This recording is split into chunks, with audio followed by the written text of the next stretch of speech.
Your first directing job now was 1985 Fright Night. Fright. And this movie, like, First directing job. Yeah. It's Fright Night. In the way that, like, how American Werewolf London and The Howling kind of brought the werewolf genre into the new age, into the 80s. I felt that's what, Fright Night did so beautifully with vampires. It was an homage, and it was true to the traditional vampire films. It also gave it just that perfect modern 80s slant with great effects and just humor, and it was just a fantastic movie. And I was wondering, if you could tell us how that came about. Was it coming off of Psycho 2, Class of '94? How you got to write and direct Fright Night?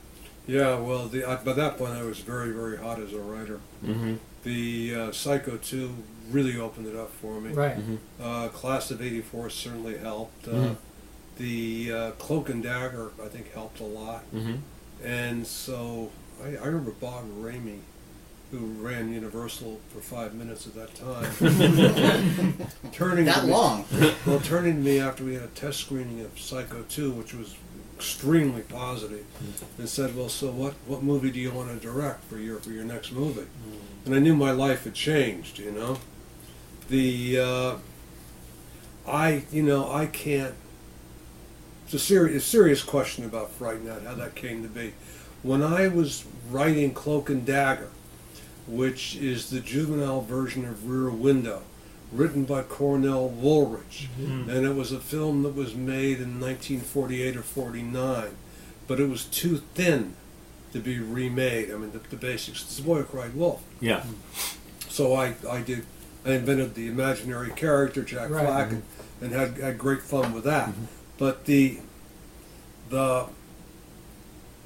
when I was doing that, I thought to myself, wouldn't it be hysterically funny because it's about voyeurism, if a teenage horror fan becomes convinced that his next door neighbor is a vampire. Mm-hmm.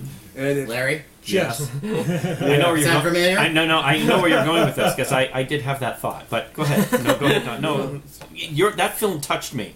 Okay. Yeah. So, but go ahead. Well, it just tickled me.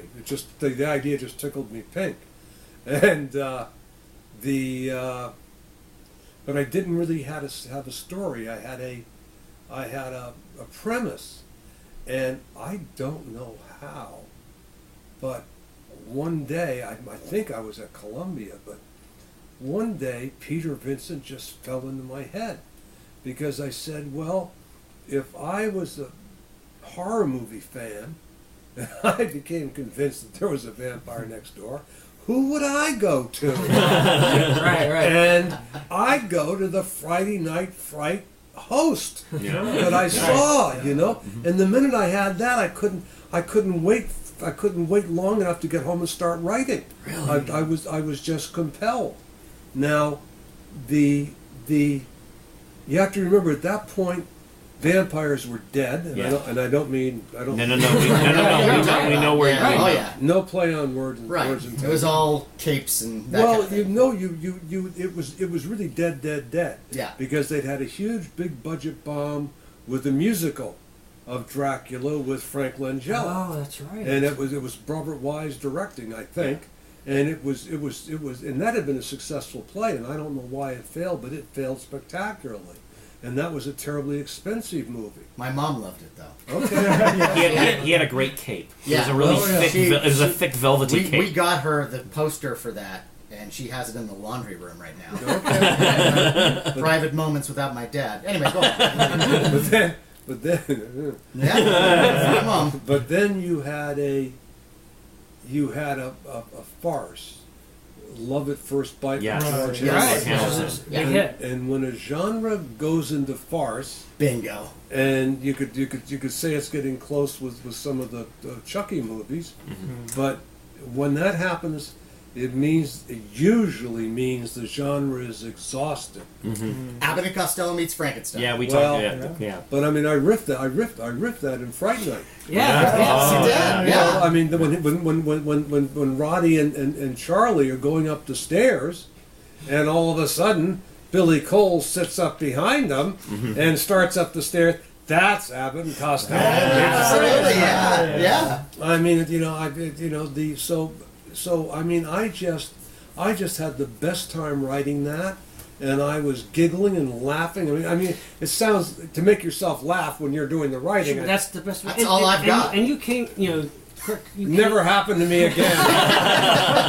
but like all of us, like we're such fans of this stuff, and we grew up watching horror hosts on TV. I mean, so much of it comes from that. That's what it comes from for me. Right. And it's so interesting, Tom. In Fright Night, where you have this horror host who's actually he's going off the air. I mean, Matt and I, we can talk about this too. When Creature Features in Northern California, they went off the air too, and this is something it was heartbreaking. It was so dear to my heart.